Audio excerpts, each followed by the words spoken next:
You're listening to the Privacy Casebook Diary. And in each episode, we discuss and review a data protection case or matter. We hope you enjoy the content we share. And hopefully, you'll learn and grow together with us. Hello and welcome to the Privacy Casebook Diary. I am Cristina from CVG Solutions, a multi-award GDPR consulting firm. Hi, I'm Michael Mulholland from Spencer West, and I specialise in data protection and law. Okay, Michael, so what's the topic for today? Today, we're going to talk about the ICO annual report for the years 24 to 25, and we're going to look at the enforcement trends that are outlined in the report.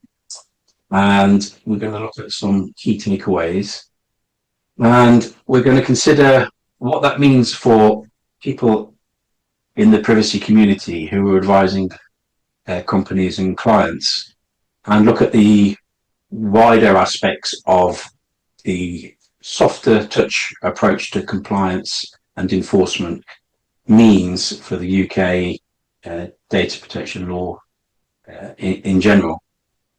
So that's what we're going to be starting there.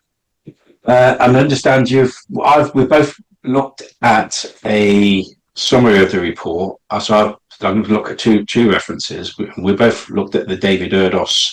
He's from the UK Constitutional Law Association, and a breakdown of his statistics, and then there's a very, very helpful breakdown of statistics by a data protection professionals for her own company, someone called Olivia Whitcroft, and her own a company called OBEP, and that's given a very clear. She's produced a table which has produced a very clear breakdown of the statistics. So we can probably start there, but maybe we'll start then with your take on David's view of the statistics, and then we can just talk deeper on that and look at the issues that the ICO are facing, and then consider what the impact is there. So this report from David Erdos was issued in May this year, 2025. Obviously, we have some movement since then, but not much. But it's quite staggering, the stats that he's put together. I mean, we start with fines.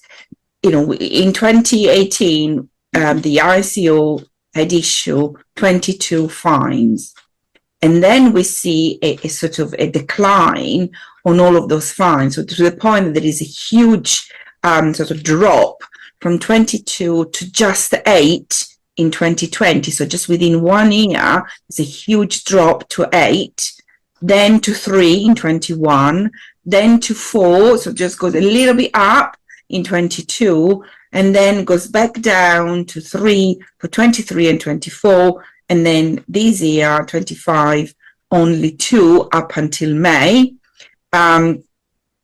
I think after this report, they have issued, or the ICO has issued, 2 more fines. One was to a solicitor organization, was 60,000, I think, from the top of my head. And then another one just recently to a charity due to actually a records management issue. But we see a huge decline in issuing fines. And the public bodies, especially since John Edwards has been on the ICO, there's been no fine to public bodies at all, despite the level of data breaches. Charities, this is the second charity that has been fined earlier on in the year, was the YMCA, with 7,000, if I remember correctly, a fine. Private sector, very little, because if you think of the huge issue with Circle, when they were taking fingerprints for locking in and locking out. They just got a reprimand. They didn't get any fines at all. So it seems to me like there is a kind of double standards. But it's not just the number of fines that's gone down, it's also the values of the fine that has gone down. So, from millions to just thousands. And also enforcement notice have also gone down. So, I mean, this is back in 2020, in May 2025, there have been 0 fines up until 0 enforcement notice since then. But in 23, there were 3. And so it's just it doesn't feel like it's regulating anything. And also they're including the reprimands have gone down. They've gone from 44 in 2023 to just 14 between the beginning of the year up until May 25. So that's a huge drop. So it's not just the fine, but it's also the enforcement notice and the reprimands. Everything seems to be going in a downwards direction. That is actually quite worrying, because what is the regulator regulating? It kind of makes you ask the question, doesn't it?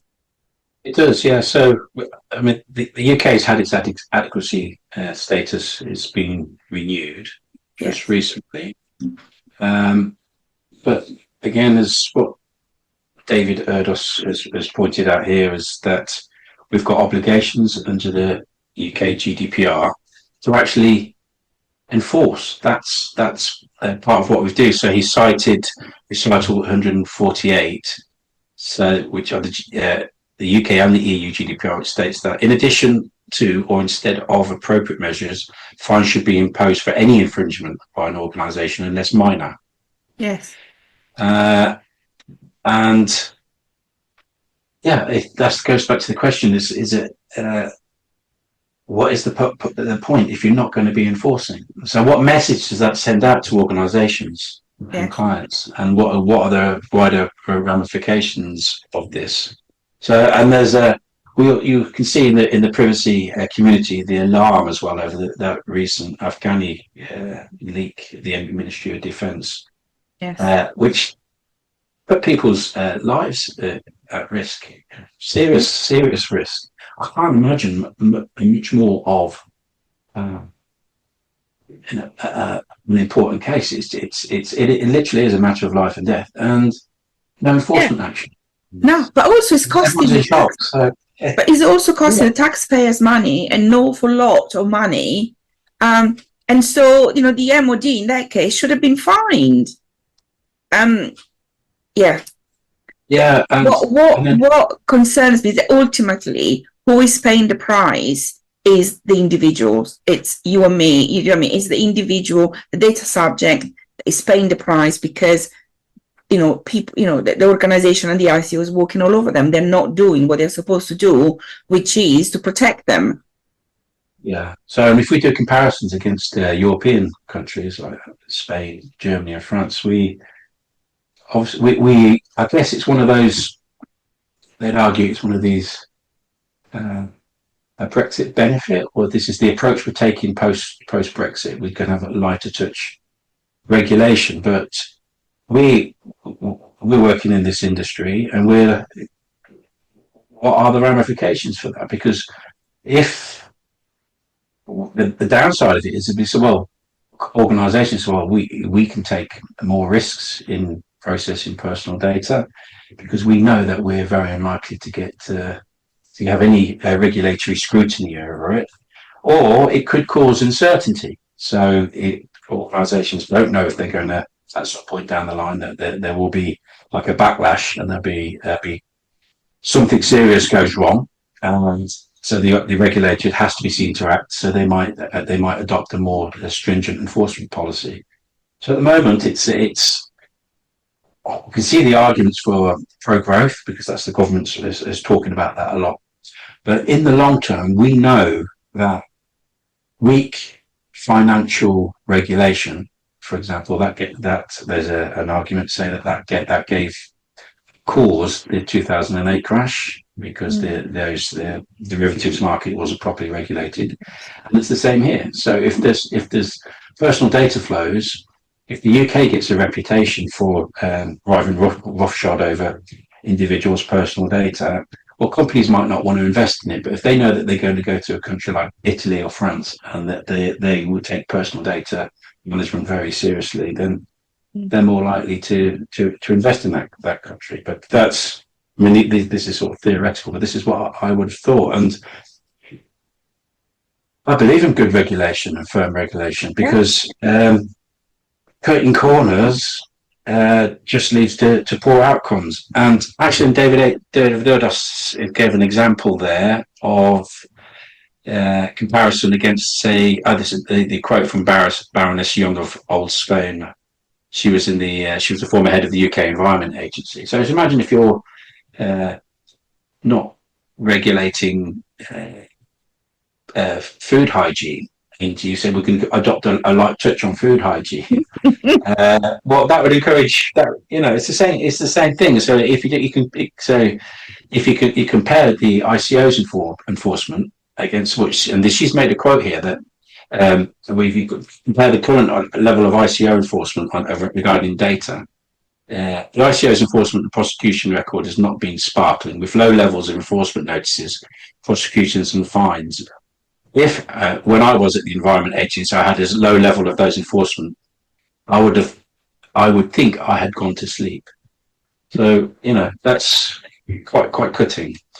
So yeah. So, but the other thing is that GDPR, data protection, does not prevent any organization, any business, or any private public body, to actually grow.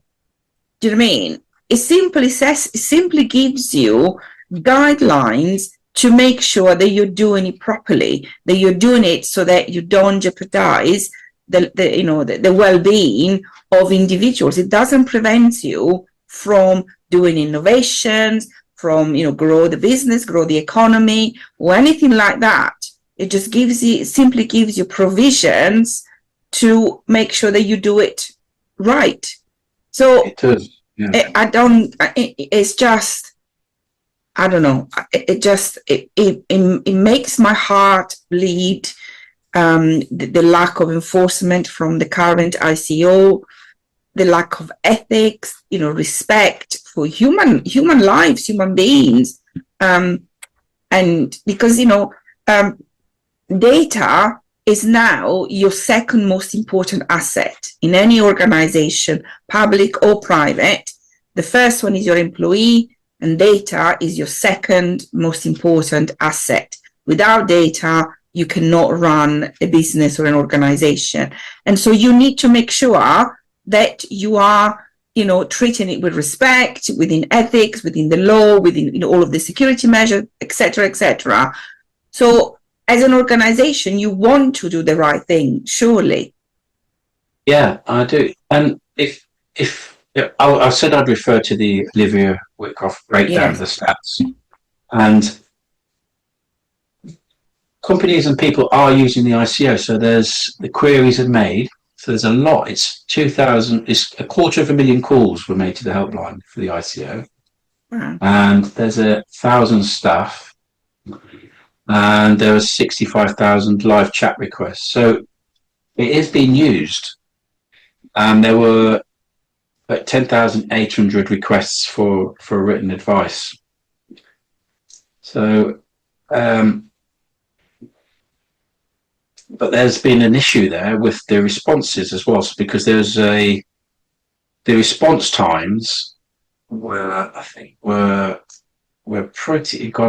pretty bad, I think. So look at something about I think David Estes has said that. The response times had gone.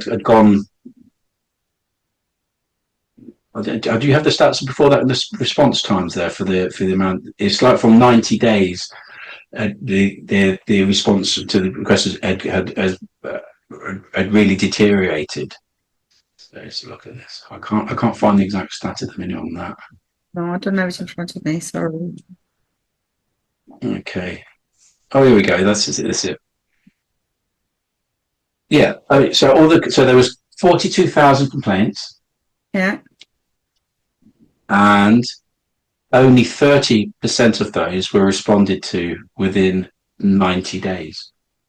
So again, the poor record of dealing with those complaints means that there's going to be, if you put in a complaint to the ICO, then it's not dealt with within 3 months. Then you need the response quick.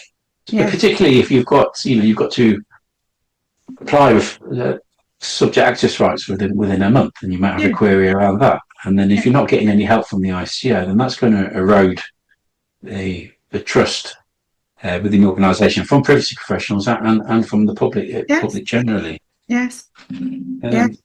And also going back to the David Erdős report, since 2017 there has been an increase in funds or income, into the RCO. So it's not like the decline in enforcement has gone down, and therefore due to less income or less funding from the government. Actually, the funding to the RCO from the government have gone up. So enforcement should have gone up. Do you know what I mean? Equally, but it hasn't. So they can't use the excuse we don't have enough funding, because they do. The RCO, the UK RCO, is one of the, if not the highest supported and rich sort of regulator. So if they're quite well equipped with adequate resources, then that should be reflected in the enforcement and guidance delivered to business. And then wider than, so if there's a weaker enforcement culture and softer approach, I mean, will that result in potentially more breaches, because there might be more data breaches? So companies have been encouraged, well, actually, we don't need to, we're going to allocate resources. We won't put it so much on breach management or cyber security this year. We'll put this into, I don't know, growing the business or bringing in more customers. So they reallocate resources. And so there's also maybe they think, well, we don't need to report or self-report, because they don't do anything anyway, or they're not going to enforce. Yes. So that's so given that gap, what should we as privacy professionals do, professional advisors in that? Because my thinking would be is that you ought to be applying the highest standards to maintaining security and a data protection framework in any event. And even if there is a gap, you should be doing what you know is right to do anyway, rather than taking risks, because eventually those risks will accumulate. And